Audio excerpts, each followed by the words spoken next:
Good evening, everybody. Welcome to another edition of the Bat Around. I'm your host, Paul Valley. With me, as always, from Pigtown Sports, he is Zach Moore. Good evening, Zach. How are you today, man? How was your weekend? I'm burnt. If you can't tell, I've been outside all day. We had our playoff game today, which we won. Shout out to all my little 6 and 7-year-olds, and then we went straight to the pool, and I'm cooked.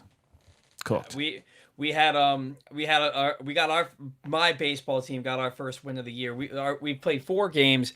We lost 6-5, 7-4, and then we won today like 12-6, something like that. We've played really well, just hadn't gotten big hits and any big moments. But then we won today. It was 90 degrees by the middle of the game, and then we went to the pool after that. And so I was out in the sun all day myself. So I'm right there with you. Today's show brought to you by Help My Gambling Problem. If you or a loved one has a gambling problem, call 1-800-GAMBLER or visit helpmygamblingproblem.org for free confidential services. That's 1-800-GAMBLER or visit helpmygamblingproblem.org for free confidential services. Today's show also brought to you by Warnken Law. When you need results in Baltimore, you don't play small ball. If you've been hurt in a crash, call 443-RESULTS or visit warnkenlaw.com. That's 443-RESULTS or visit warnkenlaw.com. And Zach, let's not bury the lead here, man. We're going to get right into this. The Orioles lose a ball game today, 6-4. And not only do they lose, but they lose in a way that kind of has you grinding your teeth. There was a Gunnar Henderson error in that 5-run 6th inning that allowed the inning to continue. There was a Jackson Holiday glove flip that allowed Jesus Sanchez to score the go-ahead run. And then there was the double play that preceded all of it that wasn't. That would have gotten them out of the inning leading 4-1, and instead 4 runs scored after. And let's go through this a little bit. It's a ground ball to Gunnar up the middle. He fields the ground ball. Ernie Clement is running from first to second. Gunnar goes to tag Clement. He very clearly runs out of the baseline. Okay, Gunnar 6 feet. 6 feet out of the baseline. And that's being generous. Gunnar goes to tag him briefly, realizes he's way out of the baseline. He's going to be called out. Let me just go throw it to first, get the double play, get out of the inning. They do not call him out of the baseline. After the game, one umpire said Clement was doing the gentlemanly thing by getting out of the way to let Gunnar make a play to first. Yeah, he was gentlemanly getting out of the way, giving himself up. That's an out, 100% of the time. Yeah, 100% of the time. Another ump, or maybe it was the same ump. I can't remember. I don't really care. The head umpire, the crew chief, is the one who just made that comment.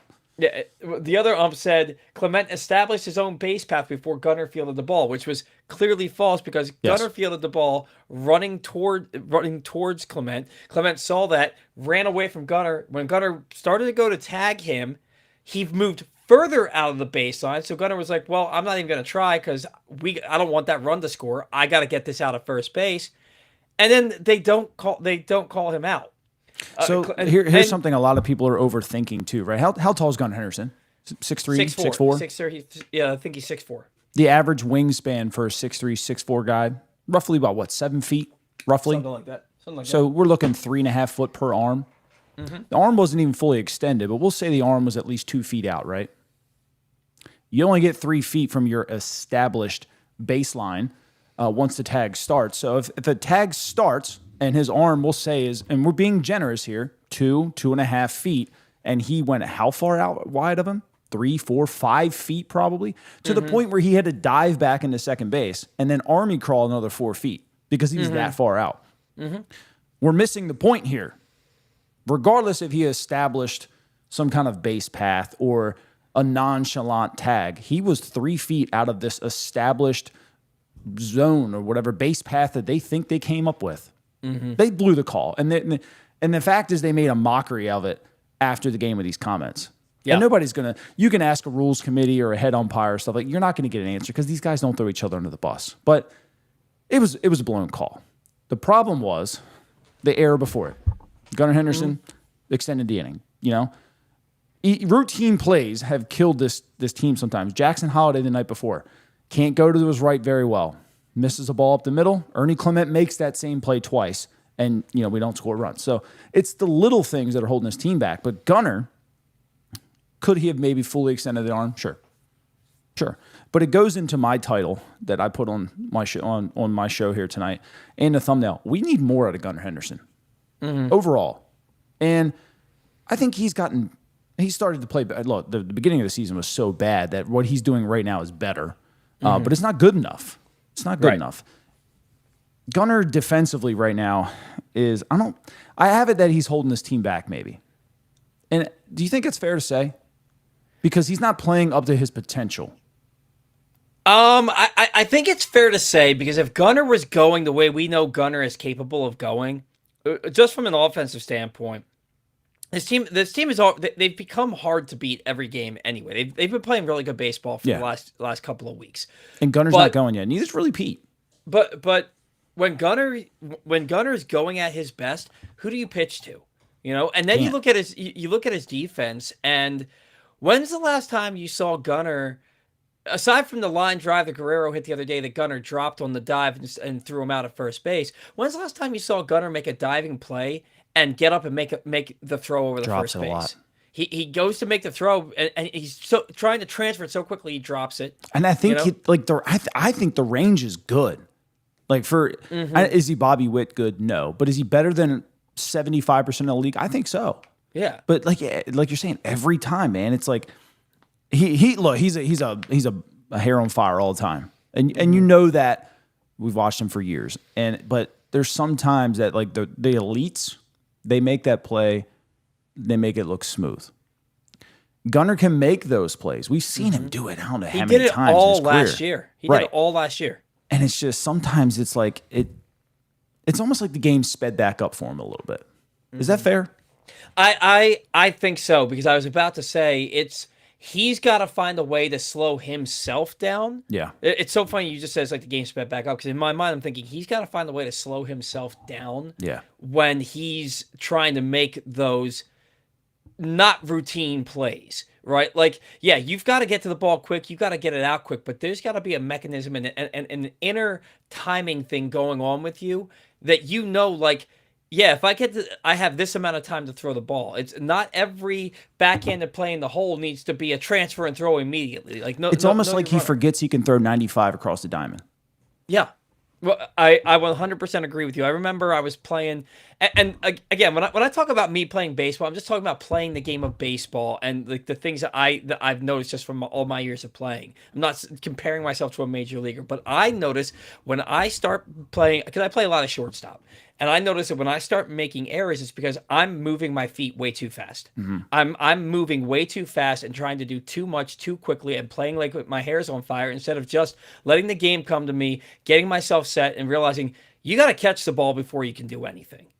And that's I feel like that's kind of what's going on with Gunnar, that he just doesn't have that inner clock right now that's ticking at the same beat. It's a little fast sometimes, a little slow other times, and he's just got to get much more consistent. Yeah. Do I think he's holding this team back?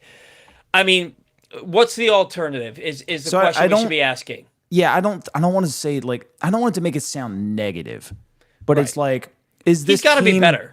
Yeah, this team is on the cusp of finally like maybe figuring it out, but Gunnar being that like 70-30 player right now where he's good 70% of the time, I think is holding the team back a little bit. Him and Pete both. And I think they both deserve a little bit of criticism here, because there's times that, hey, we got a lot of guys and runners in scoring position here, and then Pete comes up first pitch, strikes out, or first pitch ground out or pop up. Like it's like both of them right now are trying so hard to be the hero instead of just playing baseball. And I feel like that maybe is holding the team back a little bit from even doing better than they were. I know we're going to get into how good the offense has been, but I feel like they could be even better. Yeah. Oh, the offense could absolutely be even better, because you're not getting, despite the 2-run homer from Ward today, you're not getting the power that you expected from him. Gunner's hitting 222. Something along those lines. His OPS is hovering right around 700. This is your team leader. Basayo is clearly dealing with some shit. You know what I mean? And he got benched today. I don't know if you noticed that. And I liked what Alvarez said. Alvarez basically said he wasn't taken out for matchups. He was taken out because he's going through it right now, and he's got to learn how to play nicked up. He's a young player who's learning how to play when everything's checked out. He's fine, but he's beat up. And so basically what he's saying is every time he thinks he's getting hurt, it almost looks like he gets shot by a bazooka. And then the next day you're like, oh, he's fine. I think he wants him to realize that, like, hey, you need to learn how to play a little nicked up and not think that everything's a problem and complain about it. Like, he's 21. He's going to complain about it a little bit. But he's treating him like a big leaguer, which I like. He's not kind of putting him on a pedestal. He's not babying him a little bit. Like, oh, it's okay. You're sore. Like, go ahead and go give us your best. No, it's like, if you can't give me your best right about now or the best you think you can do, let's go ahead and come sit down, which I like about it. And I could go into Alvarez for days, and I know a lot of people in this fan base don't like him. But from the stuff that I've been being told lately, like, Alvarez has flipped this organization upside down, and I absolutely love the guy. And I wish I could go further into it, but this dude, like, this organization needed this guy. I'm an Alvarez guy. I like Alvarez. From the things that you've told me that's going on behind the scenes, from the things that I'm seeing with my own eyes. Yeah, he's a young manager who has never managed at the big league level before. So he's going to have his bumps along the way. It's going to be, trial by fire with him sometimes, and sometimes he's going to make the wrong call, which we have seen time and again this season. But I think that do you know what every human being does? 100. Dude, I was playing a game today, and we had a runner on third base and one out, and my pitcher struck out a batter. And the catcher didn't throw it around the horn. I forgot the runner was on third base. And I yelled at the catcher, "Hey, we throw the ball around the horn in this league." And my pitcher goes, "We don't throw the ball around the horn with the runner on third in this league." I got it from everybody. It happens. It happens. You have brain farts in games, man. It just happens. Look, I look at Gunnar. And he absolutely needs to be better. 100% needs to be better. You say he's good 70% of the time. I don't know that he's been good 70% of the time this year. I think it's probably closer to a 55-45 or a 60-40 situation. And the average is going to come up because he's too good of a player for it not to. But I think back to Manny Machado in 2017. Do you remember how bad of a start Manny got off to? And he didn't really get going until August. Manny ended that year with the lowest batting average of his career, the second lowest batting average of his career, 259, and the lowest on base percentage of his career, 310. He had a 782 OPS. That's that's the lowest he's had since 2017, tied with 2023 at 782 also. Yeah. Sometimes superstars have slow starts to a season. I look back at Cal back in, what was it, 1990? Cal hit something like 256 with 13 home runs, and they were like, everybody's like, man, Cal had a really bad year. And then the next year he came out, he had over 300, he had over 30 homers, he had the highest WAR season of any shortstop in the history of baseball, still to this day, and he won an American League MVP on a team that was 35 games below 500. Yeah. Sometimes star players have bad years. I think Gunnar is trying to put too much on his shoulders. We've talked about this every show. Gunner's trying to put too much on his shoulders, and could he benefit from moving down in the order? Could it be one of those situations where it's like, hey, stop batting first, stop batting second, let's put him fifth behind Pete, and get some space between Pete and Basayo and see what he can do there. Gunner's going to hit. He's going to come up with big hits for this team. It just hasn't happened to this point yet. I mean, I've since May 15th I've pulled it. He's hitting 267 runners in scoring position, and it sounds good. But he's only got 6 RBIs. Like, you're just not driving anybody. And now, granted, I give him a lot of credit. Like, they've fixed the strikeout issues. So it's nice to see that. I just feel like there's more there. I mean, right now he's on pace. My buddy Alex just texted me. He's on pace for a 2.8 WAR season, which is below. That's a third of what it should be. Yeah, well, it's below an average MLB starter. Yeah. I mean, Steven Shank said, "Do you trade him at this point?" And no. Here's the thing that I come to. One, he's not a free agent until what? After the 2029 2030, right? Something like that, right? I think it's 2028 he's a free agent, because I think Adley's a free agent after 2027. I'm pretty sure Gunnar is after that. I think it's 28, man. I'm almost certain of it. Because I thought him and Holiday were the same year somehow. Free agent 2029, so you're right. Yeah. After 28, yeah. Yeah. Here's the thing that you have to ask yourself. If you're trading Gunnar, who's playing shortstop? Nobody. Right. Does Blaze play shortstop every day? Gonna have to. Blaze gonna and I love Blaze Alexander. I'm going to talk about how great Blaze has been here shortly. But is Blaze a starting shortstop on a playoff team? No. The A way playoff team just traded him for a bullpen arm. right, like I love Blaze is quickly becoming one of my, and it's so funny because a month ago we were talking about how he's the worst hitter on the team, and a month later, like I love Blaze. He gives you good defense at third, second, short. He's serviceable in the outfield, but he's got a cannon for an arm, and he's hitting the ball and he's hitting it for power. Like again, we're gonna talk about this here in a minute. I've become a huge Blaze fan. I'm okay with him playing shortstop, every now and again to get Gunnar off of his feet. But if Blaze Alexander is the everyday shortstop for the ball, because it's not going to be Jackson Holiday. Holiday's arm isn't strong enough to do it, right? But if Blaze is an everyday shortstop because you traded Gunnar Henderson, the warts will start to show. The warts will start to show on the player. What Blaze is doing right now, he's filling his role beautifully. I'm not touching that. And Gunnar's.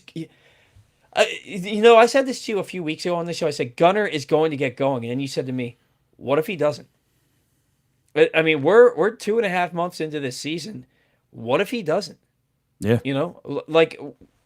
And I'm not saying that like what he's doing now is obviously we just know that there's better, and it's still a major league player, right? And we're not saying he's bad, send him down, trade him, anything like that. Not saying anything like that. We're just saying that we know that there's somewhere in between that 9 WAR player and what was he last year? I forget. 6, 5. He was like a 5.6 WAR player last year, and he was hurt most of the year and still hit 270 something. Like we know that the real Gunnar Henderson lies in between those 2 seasons, in my opinion. What's going on right now, I think, is just it's an anomaly for him, and I think it's something he obviously can control, but he's just trying too hard. Yeah, and it's all mental. I just believe it's all mental. He had 6 home runs 2 weeks into the season. 2 months later, he's hit 7 since. The power is not gone. The power is not gone. You know what I mean? But he's slowed down. He got homer happy there at the beginning. It looked like he was trying to pull everything. It looked like he was trying to hit everything out of the ballpark. When Gunner's going at his best, he's a line-to-line hitter. He can hit the ball for power to all fields. His opposite field power is. When's the last time you saw Gunnar hit an opposite field home run? I don't. Has he hit one in 2 years to the opposite field? I mean, you're talking about a guy who hit a ball over Mount Baltimore a couple of years ago before they moved the wall back in, and he's a lefty. When's the last time you saw Gunnar go Oppo Taco? It's if he's not pulling it, he's not going deep. I don't know, man. And a lot of times he gets himself out. I think I like the at-bats recently. He's laying off a lot of pitches he was swinging at earlier in the year. I just think that he's pressing. I really do. I really think that he's still trying. The Orioles offense is picking up. The team's getting better, and he's kind of getting left in the dust by everybody else. His first home run of the season last year was the last one he's hit the opposite way. So and you're talking on April 17th against Tanner Bibby. So that's 29 home runs since his last opposite field home run. Yeah. It was 109 off the bat, went 393 and a 2-0 count, and that was the last one. 417. Gunnar has crazy power to all fields. I mean, one of the things that I loved about them, about what they did with Camden Yards and pushing that wall back was, look at that power alley. How many balls is Gunnar going to hit into that gap in left center field and turn what would be a double in most parks into a triple? And he's not doing that. I feel like if Gunnar goes to the opposite field, it's a mistake. Mm-hmm. Every ball that he hits, I think that's fair to say. Every ball that he hits is pulled. Yeah. And when Gunner's just pulling the baseball, he's rolling over a lot. I don't care if he hits a ball 107 miles an hour off the bat, if it's a line drive right at the first baseman, or a hard ground ball to the second baseman, or ground ball or a line drive right back to the pitcher. Mm-hmm. It's actually, so I'm looking at his Oppo numbers in his career, 2022, 33%, 2023, 25%, 2024, 24%, 2025, 23%, 2026, 18%. Mm-hmm. Gunner's getting pull happy. Yeah. He's getting Well, pull happy. I think definitely this year. This year he's 47% pull. It's the first time in his career he's over 40.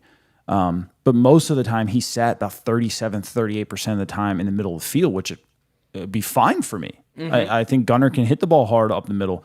This year he's at 35. It's his lowest, which is still nice, but it's that big 47% pull to 18% oppo this year. So, I mean, the numbers speak to exactly what you're saying. Again, I think it's mental. Yeah. And he's a great player. He's a great player. It's completely fixable, but I do think his play right now has held this team back from being a much better team. Well, and here's the thing that I think that you're saying that people may miss when you say it. It's not the idea that having Gunnar out there is making the team worse. Yeah. It's the idea that Gunnar not playing to his potential is making the team worse than if he was out there playing to his potential. Yeah. If you had 2020, if you had even last year's Gunnar, if you had last year's Gunnar out there, a guy who hits 276, he hit what 360 with runners in scoring position last year. Yeah, that's been the difference, honestly. If you have that Gunnar, and the Orioles are a much better offensive ball club. If he's just hitting doubles and getting on base, 54 RBIs last year. Yeah, and with runners in scoring position, and if he's stealing 30 bags, that's a player. That's a two hitter, right? Yeah. And that's where he's hitting every game. He's batting second. That's a two hitter on your ball club. Do you know how good he was last year? Yeah, like we'll take the power out of it completely. The dude had 24 strikeouts with runners in scoring position last year and 22 walks. While hitting 342. So we can talk about that down year all we want. Gunnar Henderson had a really good year last year. Yeah. Like Gunnar a really good year. It's so funny because the last year kind of started similar to the way this year started, and it felt like in big moments he was just not coming through. And I remember saying it like Gunner's got. I posted on X. I was like, Gunnar is the face of this team, and he fails in the spotlight. And it felt like as soon as I said that, he hit like 400 the rest of the year with runners in scoring position. Oh, I've said it. You know, I don't pull punches much to my downfall sometimes. Gunner's got to be better. And again, the caveat here is we're not saying that Gunnar being on the team is bad. Being on the field is bad for the team. It's Gunnar not being Gunnar is worse than it's worse than where this team could be. This team is playing worse than where they could be because Gunnar hasn't lived up to what he's supposed to be. Like you said, it's a mental thing. It's a mental thing, and you're waiting to see that game. I thought we saw it. I thought it was yesterday. Because the Orioles scored 13 runs on Friday night, and all those runs basically scored without Gunnar. Gunnar was 1 for 5, and that hit came in his last at bat, and it was a single in the right field, like a ground ball single in the right field. Yeah. And then you see Gunnar come out the next day and go 3 for 4. The problem was the rest of the team only had 3 hits, and all 3 of those hits were home runs, but they lose that game 6-4. And then today, Gunnar goes right back to another 0-for. Yeah. You know, and so he's just got to be better. 100%, he's got to be better. And it's so funny because the numbers have proven that Gunnar's a better hitter as a leadoff hitter than a 2-hitter. And Ward is a better 2-hitter than he is a 1-hitter. And yet I feel like the last 3 weeks has been Ward 1, Gunnar 2 every single night. Yeah. You know? Well, because you want Gunnar Henderson to hit with runners in scoring position. That's why. Mm-hmm. So, look, they're not going to... What do you think it's going to take to move him down in the order?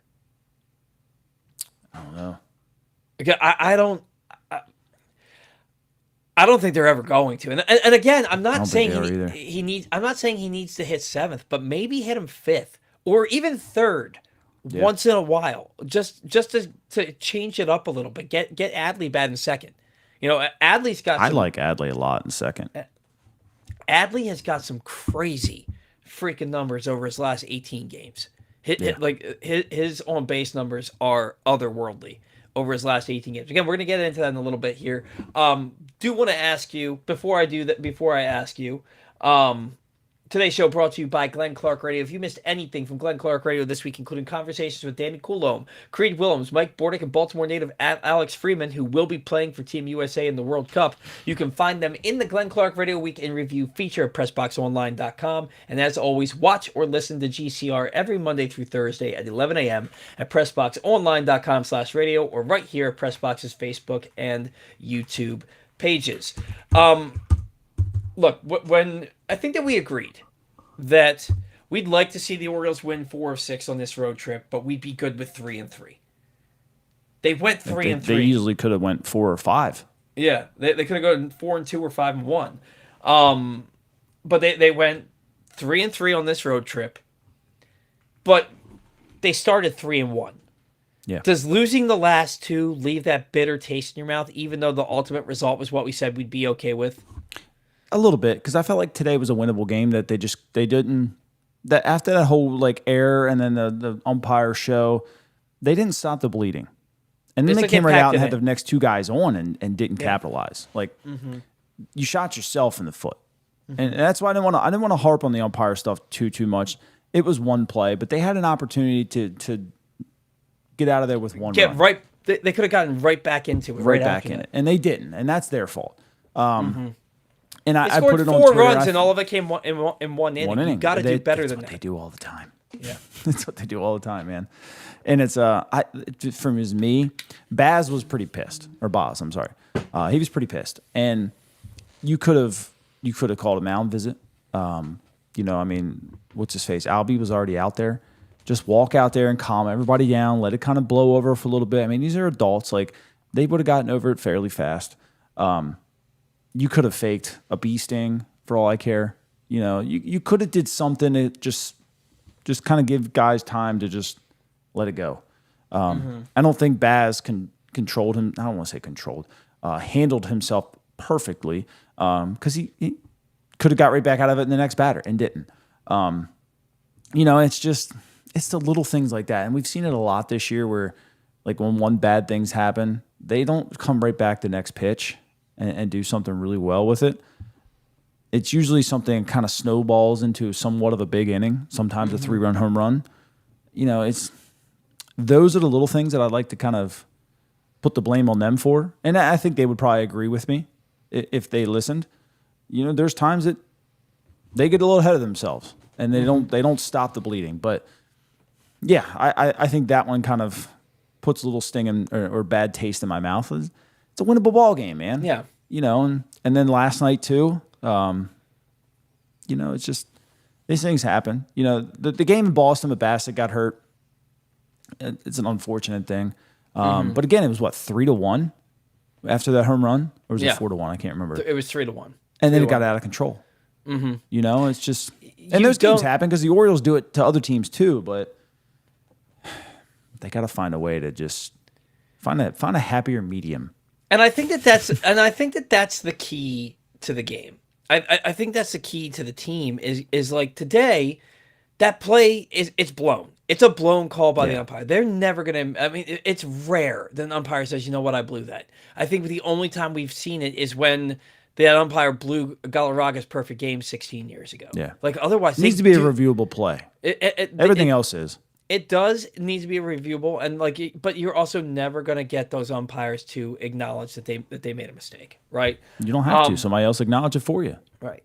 So what you have to do is not give up 4 runs after that play, not give up 3 straight base hits after that play. Yeah, not have your 2 middle infielders who were both back-to-back #1 overall prospects make boneheaded plays in the inning that extended the inning. It's and allowed runs to score. You've just when things don't go your way, the difference between those really great disciplined teams and the Orioles right now is what the Orioles allowed to happen today. You think the Dodgers or the Braves let what happened today happen? No. Or do they go out there and they find a way to keep that 4-0 lead intact, even if it's 4-1 now, 4-3 now, and they stop the bleeding? Yeah. Bad shit happens. It's like that Rolling Stone song. You don't always get what you want, but move on. Find a way to win a ball game that you led 4-0 in the 6th inning.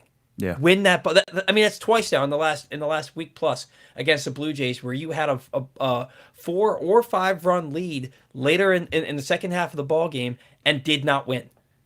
You've got to win those ball games. Think about where the Orioles are right now. If they hold on up 5-0 against the Blue Jays, if they hold on up 4-0 against the Blue Jays, where are they now? They're in the wild card spot. They're a 500 ball club. Yeah. That's where they are.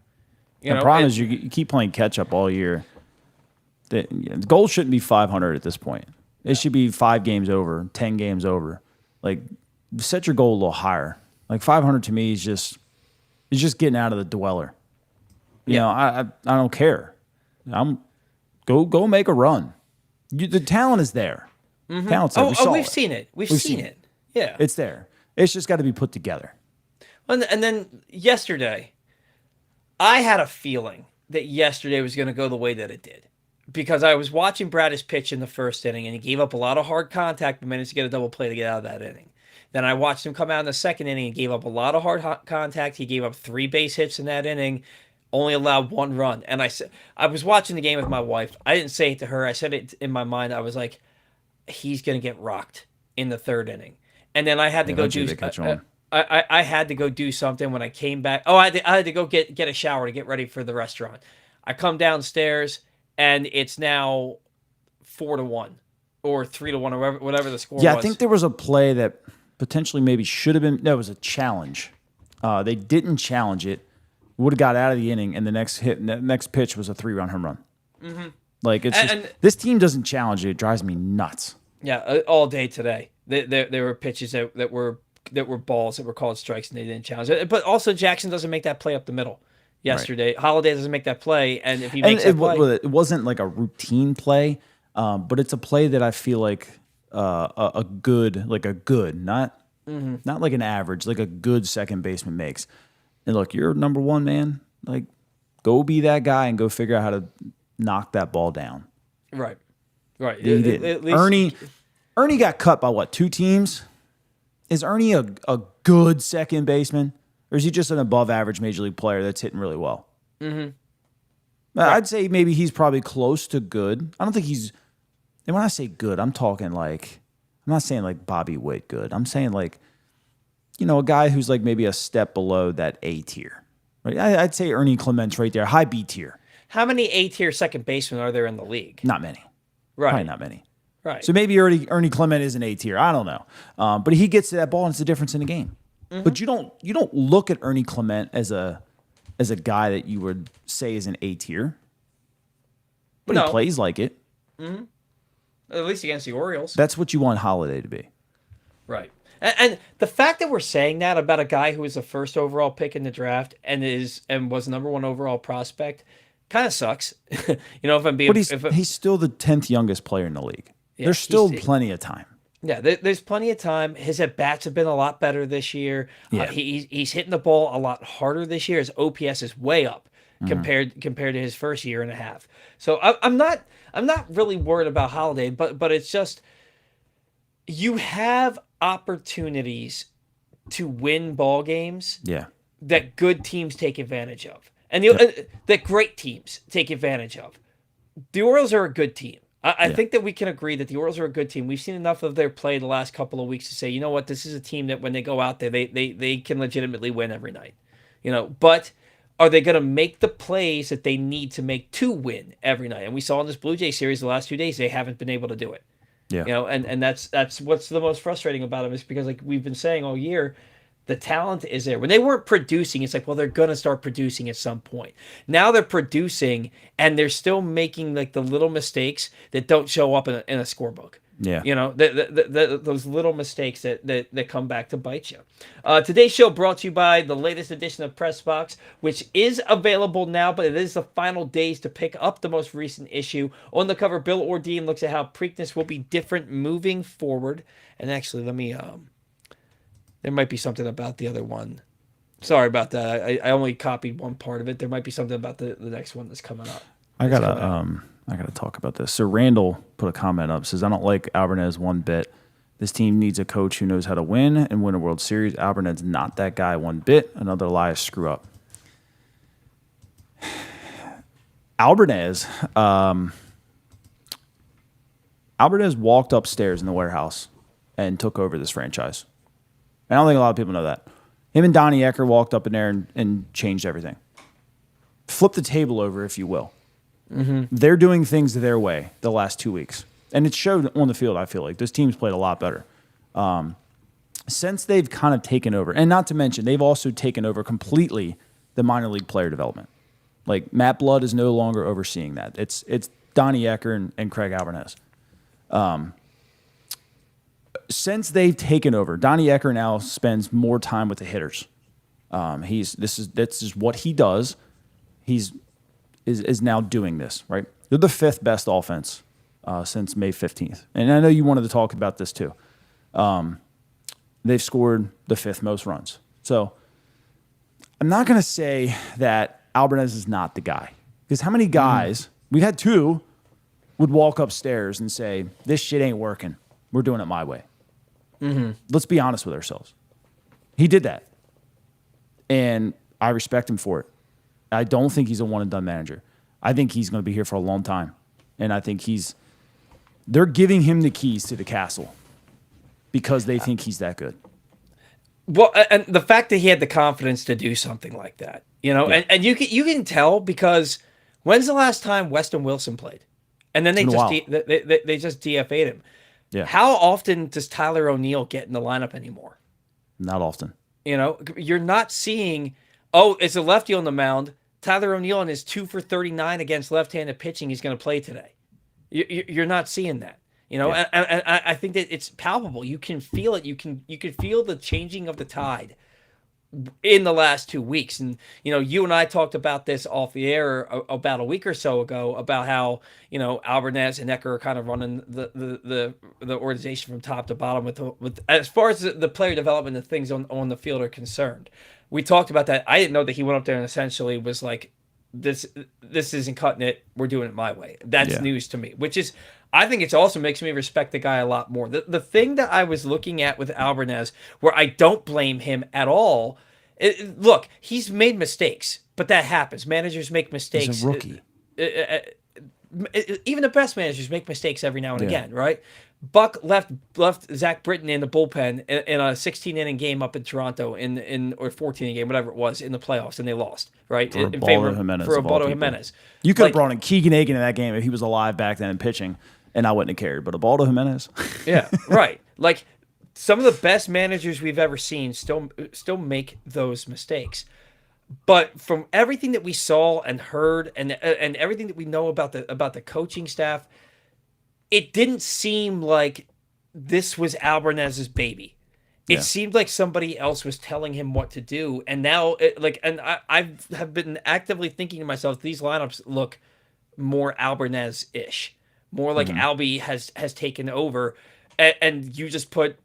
You just confirmed it to me, essentially, and I think that's awesome. I think that's what a guy who wants to win, who wants to run his team the way he wants to run. I think that's what you have to do, and I think, and you also told me that it's not really, and I won't say too much, right? But Elias lets his guys do their jobs. Yeah, if he puts you in a position, I asked flat out. I was like, "Does Mike make the lineups?" They said, "No, he's hands off." Yeah. But Elias, they didn't say Albie made the lineups either. They just said he's hands off. Yeah. If Elias has hired you to do a job, he allows you to do the job, is the gist that I got from you about 10 days ago. So if that's the case, then Albanese going up there, they probably respected him more for doing that. And then it probably reaffirmed to them that he was the right guy for them to hire. Yeah. So I love it. I'm excited to see what he can do with this franchise moving forward. Like, look, this is a team that had, I think it was like 7 or 8 new guys running down the orange carpet on opening day. I couldn't believe how many guys 17. were making. On opening day? Between 17? opening days, yeah. Yeah. Like, I mean, because you got to remember, Mayo, Basayo, all of them weren't there. Yeah. But from opening day to opening day, it was 17 new players. Yeah. Like, I could not believe how many times I heard making his Orioles debut, like running down that orange carpet. Brand new manager, brand new coaching staff, except for the pitching, the pitching coaches. All new players. Like, it's going to take some time to gel, and I think that they're gelling right now. The team in that locker room is super confident. We may not be as confident in them, but they're super confident, and we've been seeing it on the field. They got a tough stretch of games coming up now. Before we get into it, again, today's show brought to you by Pressbox Print. These are the final days to pick up the most recent issue of Pressbox. We're on the cover. Bill Ordine looks at how Preakness will be different moving forward as it returns to Pimlico, and also inside, Luke Jackson looks at what Trey Hendrickson brings to the Ravens and much more. But be on the lookout for the new print issue for free at your Baltimore area highest dairy stores, and also read it at PressBoxOnline.com. Tough stretch of games that the Orioles have coming up. They got Seattle, then they got the Padres coming in town. Oh, the Padres are reeling right now. At one point, they lost 10 of 11. The Padres are reeling right now. Then they got to go back. They got to go out and play Seattle. They got to play the Dodgers, and they end in playing the Angels, I think, on that 10-game West Coast trip. I hate the West Coast. I know, man, because like you want to watch probably hate the East Coast, but still. Like you want to watch the game, but it's like the earliest it's starting is 9 o'clock on a weekday. Like, ugh. But I digress. So back on May 16th, the Orioles lost to the Nationals 13-3. It was the 8th time in 9 games that they scored 3 runs or less. Since that game, the offense is averaging 5.55 runs per game. They've scored 6+ runs 10 times in the last 20 games. Alonso, believe it or not, in those 20 games, 295 batting average, 876 OPS, 5 home runs, 17 RBI. Kobe Mayo in 13 games, 4 home runs, 9 RBI, and 812 OPS. Adley, this is 18 games, 5 doubles, a triple. He's got 2 home runs, 12 RBI, 14 walks. His on-base percentage is almost, I think it's 404. Or approaching 400. I think it was 392 when I last looked. 392 over those 18 games with an 870 OPS. Calzer just going bananas. 20 games since then. 360 batting average, 1151 OPS, 6 home runs, 15 RBI, and then Blaze Alexander. We talked about how he's become one of my favorite players. Yeah. He's got some pop in that bat. 348 batting average. He's got 1,001 OPS since May 17th. 4 doubles, a triple, 2 home runs, 11 RBI, and 3 stolen bases. The Orioles' offense is really starting to gel, starting to click, which is why it's so much more important for Gunnar to get going now, because it lengthens that lineup. And really, since Holiday got back, you have a guy who takes good at bats at the bottom of the order. He's taking good at bats. Blaze is taking good at bats. Cal's just tearing the cover off the baseball. Do you feel confident in this order 1 through 9 on any given night at this point? It still lingers in my mind that they struggle. I shouldn't say struggle. They lay a goose egg once in a while, and maybe that's just baseball. I don't follow other teams that often, but when you look at it, a high end is 5, maybe 5.2 runs a game, and the Orioles are sitting around 4.6, 4.7. So they're not far off. So maybe everybody does it too. I don't know. So that's always in my mind. But yeah, going into every game now it's like you're just waiting for that big inning.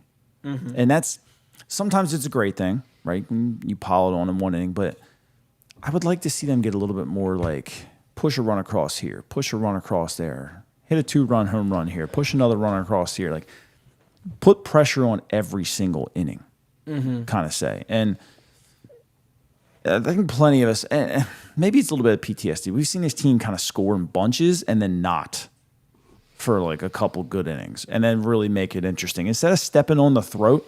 And I think that's why I'm not fully bought in just yet, because they don't know how to step on a throat just yet. And it's been 2 years. Yeah. They got close the other day, and I said it, shoot for 10 in Boston, right? And I think at the time I think that day that I said it, it finished with 8. Yeah, they won 8-2, I think. Yeah, and that was fine, right? But it could have been worse. It should have been worse, hopefully. But you kind of let Bayo back into it, and you let him have like 2 or 3 good innings there, throwing the ball fairly well. Got 9 straight outs or something like that. That's where you step on the throat. That's where you get him pulled and sent back to AAA in like the 3rd inning because it's so bad out there. I think they let him. They let their bullpen, Boston's bullpen, off the hook there, in my opinion. Yeah. And that's where I want to see a little bit more consistency. I agree. You win that game 8-2, and it looks like you blew them out. But it was it was 6-0 after one. Right. And then you scored 2 runs in the 5th inning, I think it was. You scored 2 runs, and you didn't score in 7 of the 9 innings that you played. Yeah. For me, it was it was.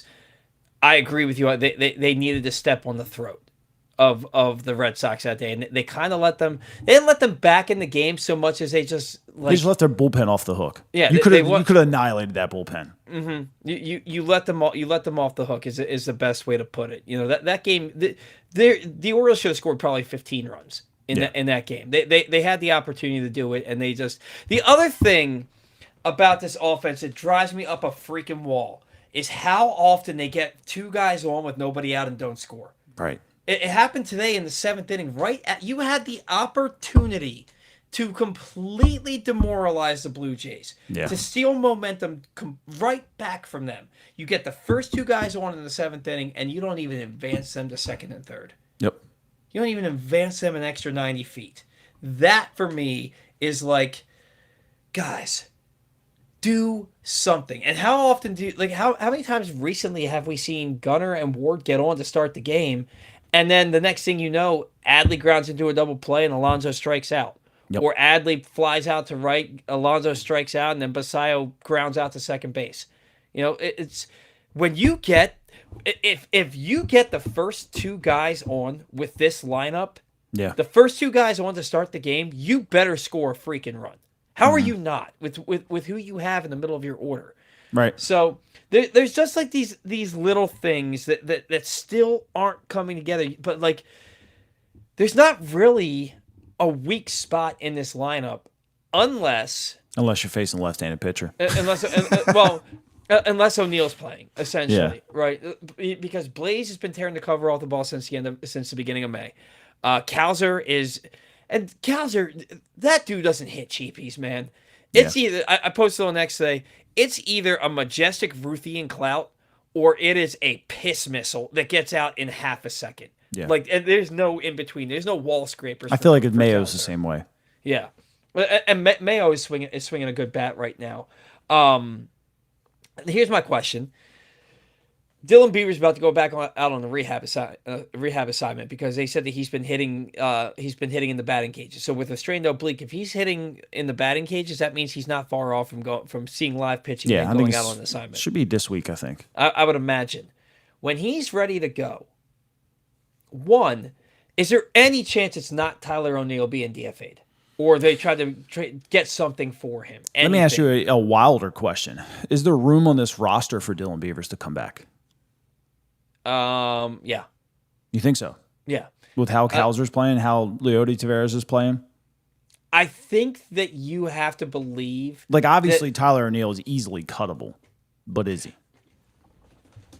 I think he has to He is be. for us. I saw somebody post it.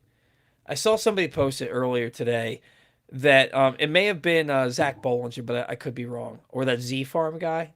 That said, you're either paying Tyler O'Neill $33 million over these last 2 years to make your team worse on the field, or you're paying him $33 million to go away.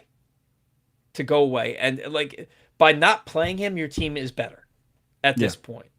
So, and O'Neill could be a guy that if he played every day could be halfway decent. We just don't know because he's not going to get the opportunity to play every day. Yeah. But that was my to other even that question. point, though, like, can you throw another lefty in that outfield? Like, you obviously started the season like that. Mm-hmm. But now that Blaze he's I don't want to say he's played okay. He's played okay in the outfield. He played better in left than he has in center, in my opinion. Mm-hmm. But that's another righty. Leody, I think, is fully earned center field at this point.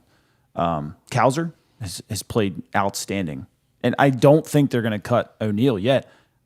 I can't sit here and confidently say that Dylan Beavers has a spot right now.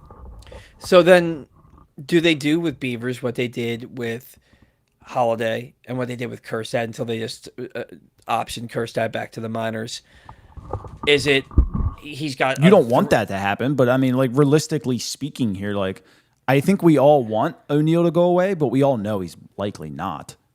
I don't know that he's likely not. I Especially Depends. if Alvarez said this ain't working, we're doing it my way. Do you think he's really gonna give a damn that Tyler Well, he's O'Neill still not is? the one paying $16 million next year not be here. Yeah, I don't. That's a David call, in my opinion. Yeah, That's a David call. I get that, but that guy's also what, like the sixth richest owner in all of baseball. If his baseball guys come to him and they're like, "Look, this was a bad signing. We own it. We just got to pay him to go away," is he gonna say no? Maybe. I don't don't, know. I don't think he will. I think he'll be like, "I do what you got to do." I legitimately think his answer would be, "Do what you got to do, but don't waste my money again." Yeah. You know, You would hope. You would hope. I think that's what he would say. Because you want Dylan Beavers to be on this team. But who's he taking at bats from right now? And that's fair. And it could be one of those things where it's like, hey, this is a 3-week rehab assignment. And Yeah, then, I mean, what if Kowser cools off again? Then your answer gets a little clearer. And look, we're talking a 3-week sample size from Colton Kowser. Where have we seen that before? Right. You know, that's kind of what Kowser does. I think something looks different to me about Kowser. I don't see him flailing at off speed anymore. I don't see him. Got a hold of him. Yeah, I don't see him struggling with the changeup anymore. I don't see him mashing it, but I see him fouling those pitches off and getting more fastballs. He's forcing them to throw him more fastballs because they're not getting him out as easily with those secondary offerings. So like it feels different with Kowser right now than it did before. You know, so if you've got Kowser playing right field for you, like he's the best outfielder on the team. Mm-hmm. And is there somebody who has more power, more raw power? I don't think Alonso has more raw power than Kowser. I mean, this is why I say this, right? Because we early on, like Kowser kind of looked lost. You threw him off speed and breaking ball. He was lost. Since Matt Holliday worked with him, off speed and breaking ball, we're talking changeup, split finger, forkball, screwball, curveball, knuckleball, slow curve, slider, sweeper, slurve. He's hitting 310 since May 15th on those pitches with a 569 slugging. Wow. Yeah. So, yeah, your eye test with Kowser, it's passing. You see it yourself. Mm-hmm. And the numbers are proving it. Again, with how good he's playing, is Dylan Beavers a guy that you're comfortable with getting 1 or 2 starts a week? Probably not. Right. You know, and honestly, for all we know, he could be ready to go already. And they're like, we kind of got a good thing going in our outfield right now. Let's make sure you're 100% so this doesn't flare up again. Guarantee those exact words have been said verbatim to him. Let's make sure you're 100% so this doesn't flare up again.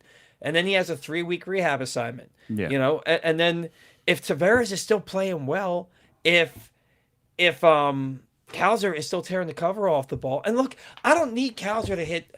But he got drafted 5th overall. You want him to hit 280 with 35 home runs. A 5th overall pick who was drafted because of his bat. That doesn't happen often, though.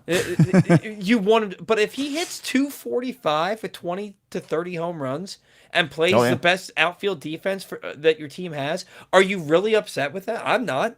No, I'm not. Especially when he hit 242 as a rookie and finished second in Rookie of the Year voting. It was how he got to that 242 because he hit like 370 the first month and then like 180 the rest of the year. This year it was 180 for a month and a half, and now it's 360 since then. So there's a difference between 2024 242 and 2026 242 for Colton Kowser right now. Mm-hmm. There's a difference there. You know, so if this is the Colton Kowser that's here, man, I am all for it because that dude, every home run he hits is 107 plus miles an hour off the bat. Every single one of them. They go 420 plus every time.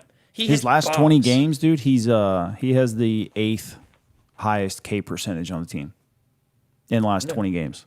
Yeah, usually it's the highest. The highest, yeah. He's well over usually at 34 to 36%. He's down to 22.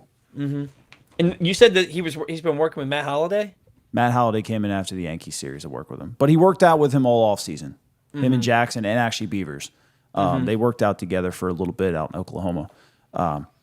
So Matt's seen something that he thought he could fix, and Donnie told him to come in. They're friends. Told him to come in and fix it. Fixed it. Dude, and see, I love that. And you're talking to a guy in me that I want Matt Holliday. I probably never wanted a player to play for the Orioles that never played for the Orioles more than Matt Holliday. I mean, like, there were guys like obviously that were pipe dreams, but an attainable player to be an Oriole was Matt Holliday, and it never happened. And the fact that he has his fingerprints all over this ball club right now, I love it.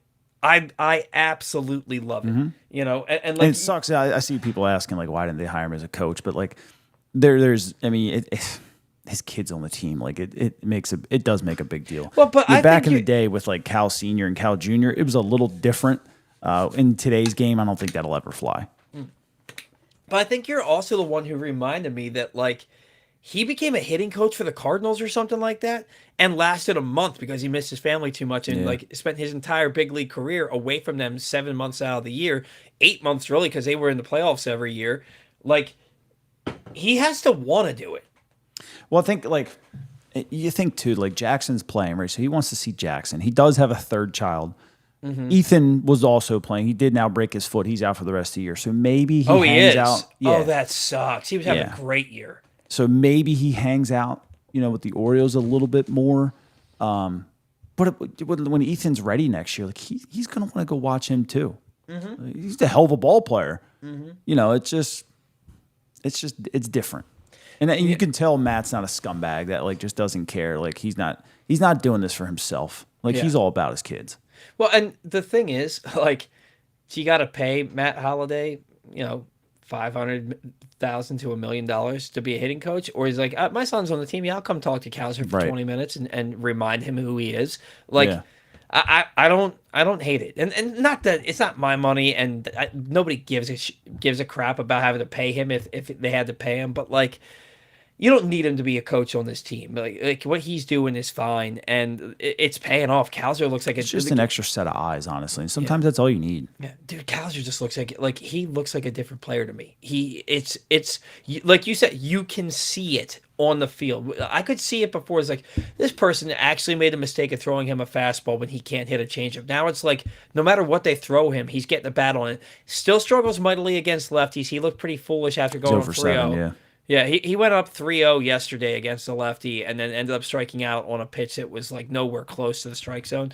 That's going to happen. He's Colton Kowser. But, like, what he's doing that needs to be studied for the whole damn team, though, because the whole team sucks against lefties. Even still, they just can't figure it out. Except for Kobe Mayo.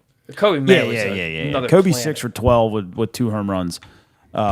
He's smashing lefties, but, like, and Gunnar actually is too. I mean, Gunner's 10 for 35 since May 15th. So he's 286 against lefties. Yeah, with 3 home runs. That's surprising because I feel like he hasn't been able to hit lefties at all this year. I know, but it's after Taylor Ward. Taylor Ward's doing okay, 276. It's a drop off. Like, I think this is kind of what Pete is in his career, 267. He's never really mashed lefties. He's a career 230-something hitter against lefties coming into this year. Yeah. But, I mean, Tavares, 263, Blaze, 263, and then Basayo, 230, and then this is where it drops off. Adley, 185, Tyler O'Neill, 136, Jeremiah Jackson, 133, Weston Wilson, 125, Holiday, 091, Kowser, 0. Now, granted, Weston Wilson and Kowser only have 7 and 8 at bats, but, you know, take that with what you will. But something about lefties, this team just can't hit. And it's been multiple coaching staffs now. Yeah. I don't know how do you even fix it? I don't know. We got to talk Randall off the ledge. Like, they've been playing really, really well the last 2 weeks. But they are to his credit, they are still making bonehead mistakes. They are. But, you know, we're not even halfway through the year yet, and let's get through these next, like, 16 games against some really, really good teams, and see where they stand. I'm not writing them off right now. Yeah. AJ wants to know, how did Matt Holliday do in his career versus lefty? 7-time All-Star and a 4-time Silver Slugger. My guess, I'm going to look it up right now. My guess is that he was a damn good hitter. I'm gonna say 270. I'm gonna say he hit over 280 against left-handed hitters. 293. Yeah, yeah. Yeah. 293 with an 894 OPS against left-handed pitching. That's crazy. With almost 500 slugging. Yeah, like, Different eras, but still. dude, I mean, the guy's forearms are the size of most dudes' quads. Like, I didn't realize he hit 300 career home runs. dude, Matt Holliday was he was a good player, man. He was. He was so good. And Matt Holliday is one of those guys. When he finished playing in 2018, can you imagine pairing him in left field with Jones in center and Markakis in right? Yeah. How good that outfield would have been. I had like fantasies about that, man. Like, Where do you think he played better? In Colorado or St. Louis? And the numbers are close. That's why I'm asking. Like, what put him on the map more? St. Louis. Yeah, I think. Well, he had a higher WAR, but yeah.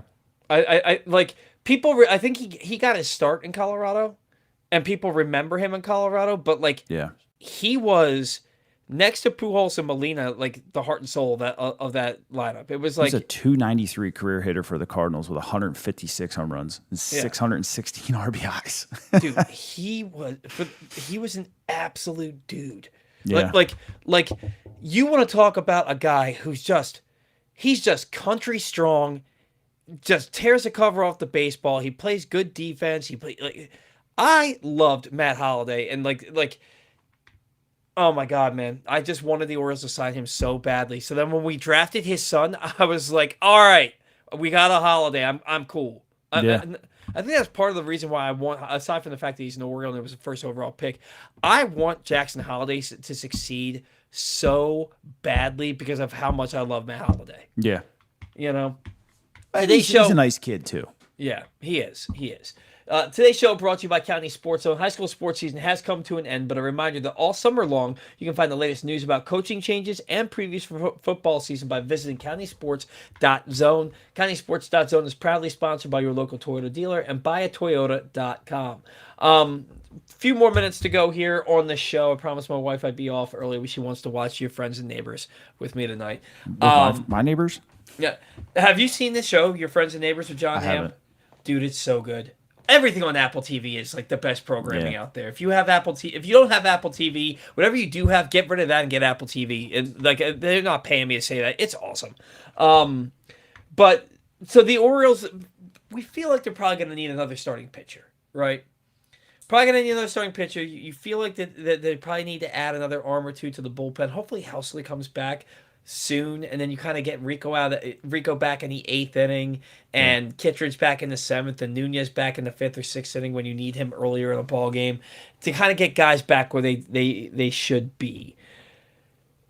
What do the Orioles need more? Another starting pitcher or a strong back end reliever?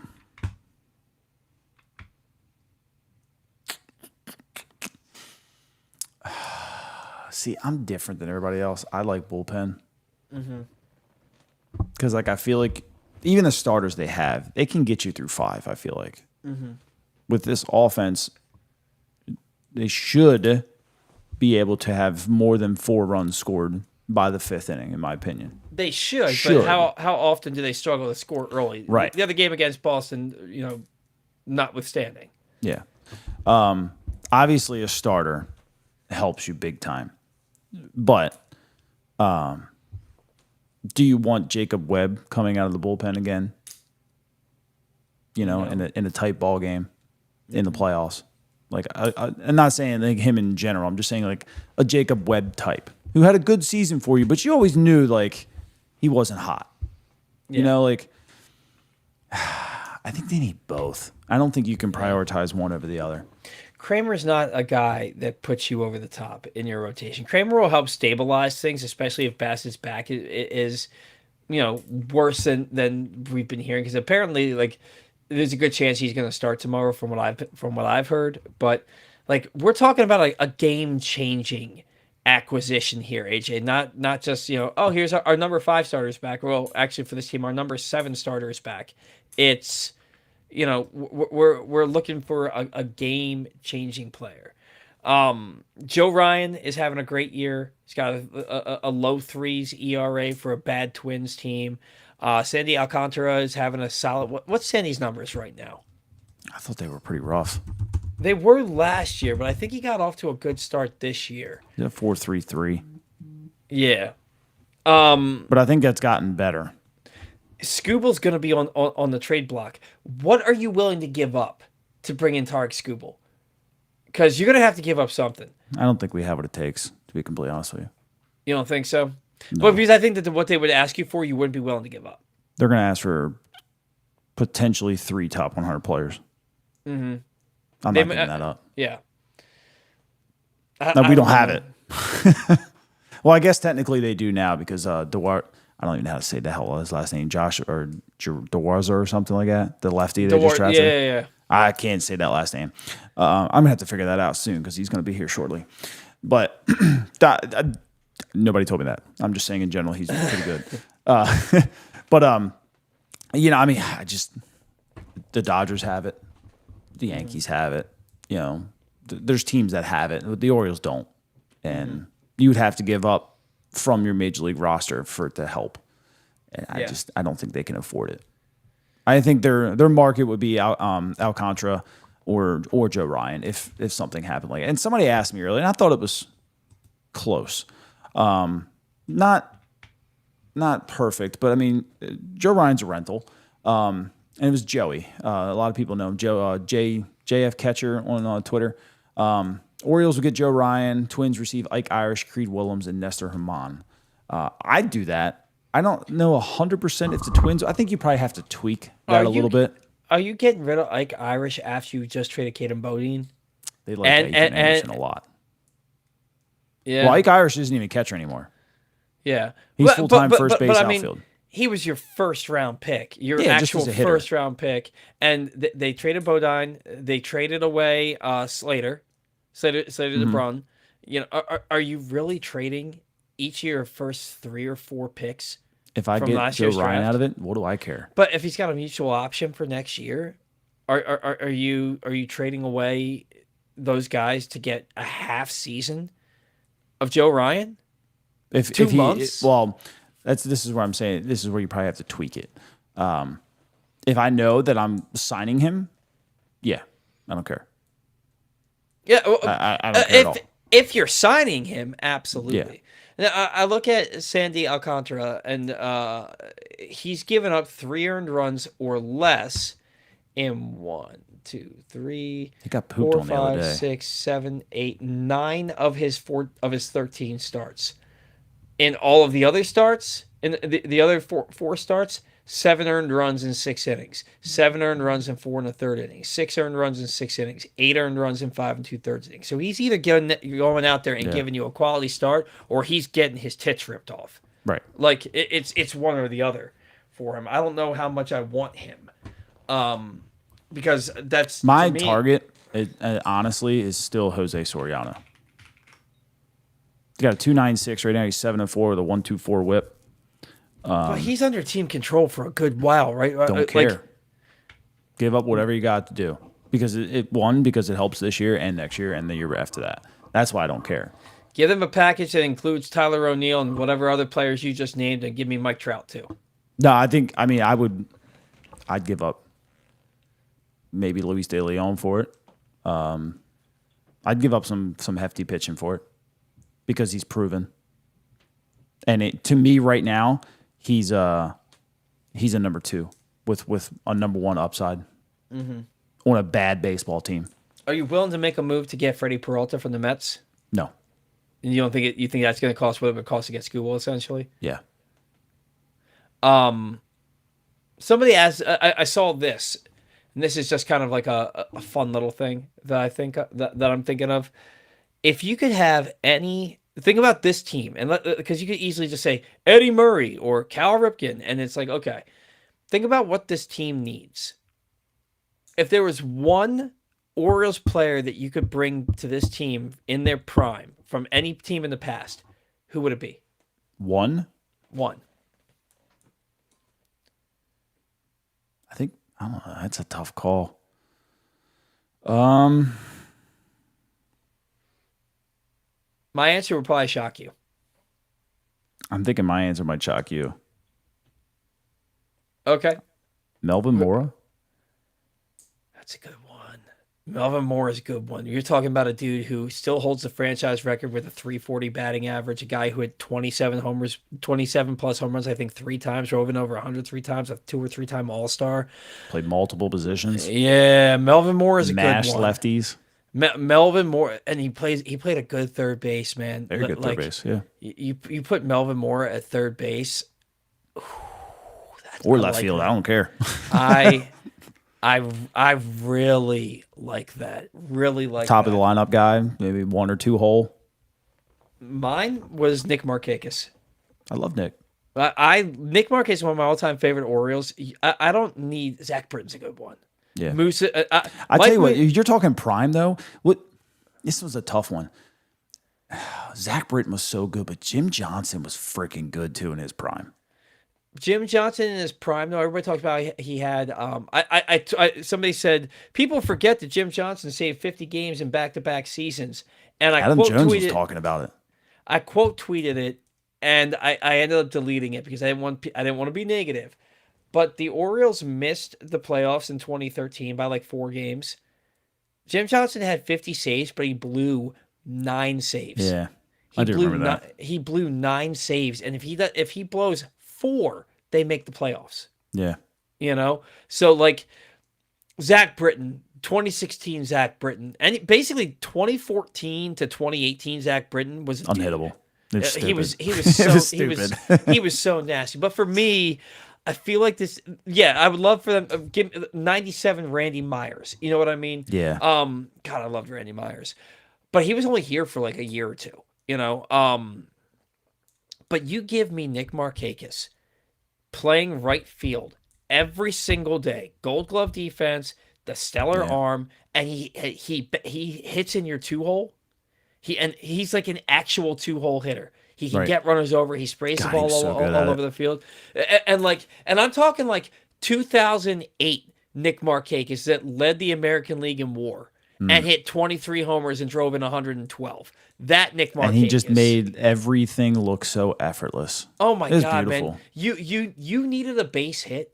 You needed a gapper. You needed anything offensively, and Nick was giving it to you. Or defensively. And you put him in right field, and you didn't even have to think about it. The ball's hit out there, and if it's in the ballpark, he's making a play on it. Yeah.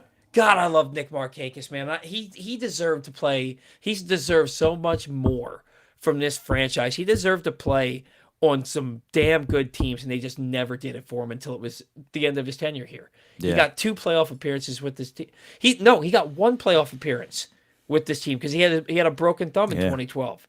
CC Sabathia, that bastard. Oh man, I love CC though. He's a good dude. He is a good dude. I love Nick Markakis, and you put Nick Markakis, you insert him into the 2-hole for this Baltimore Orioles team right now, prime Nick Markakis, and this team becomes suddenly the best team in the American League East.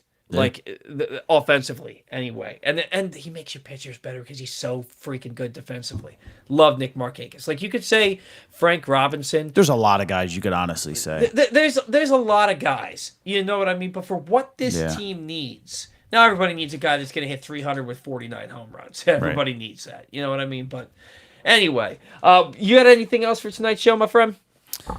No, man. I just keep chipping away.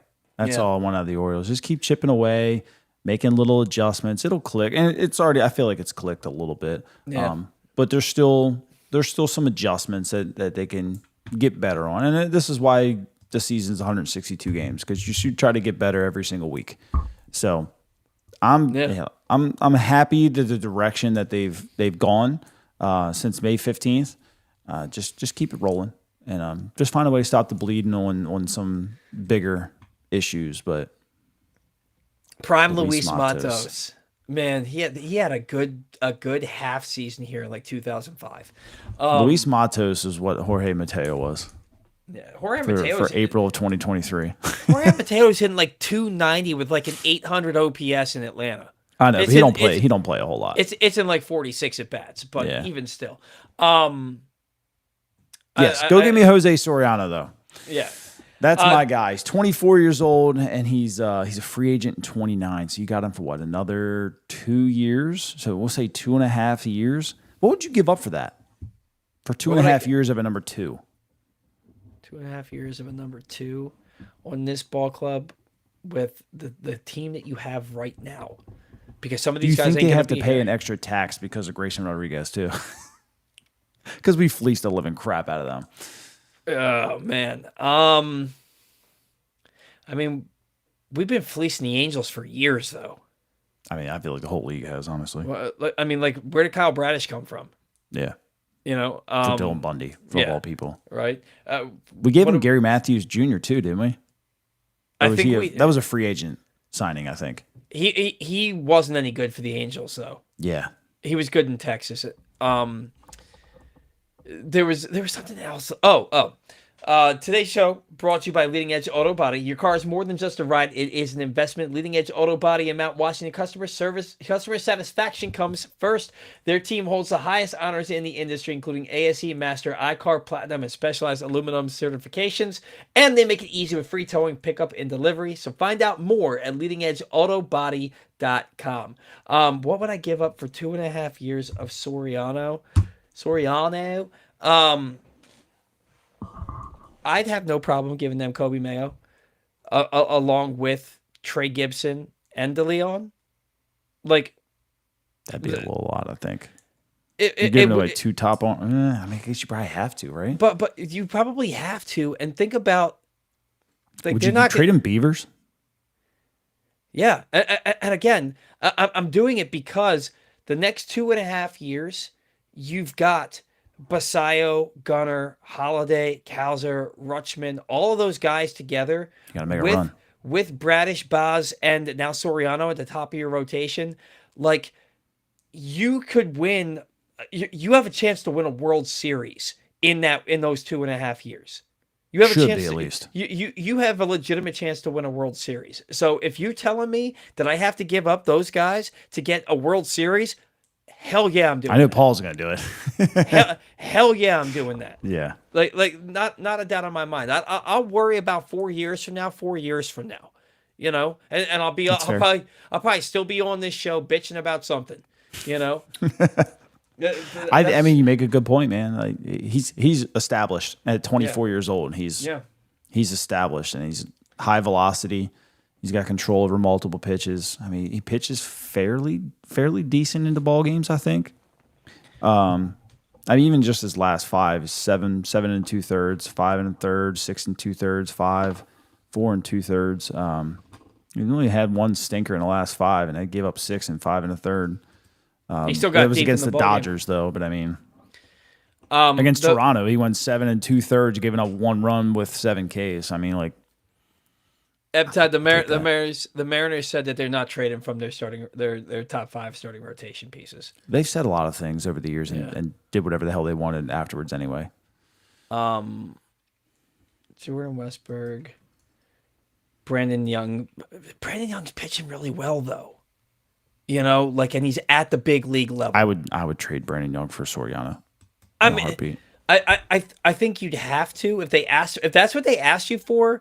If they asked you for Jordan Westberg, who has played a third of a season each of the last 2 years, or 2 of the last 3 years, and then or missed at least a third of a season, I meant to say, and then Brandon Young and a low level prospect for 2.5 years of Soriano, you absolutely have to do it. But I'm also not trying to take something out of my rotation.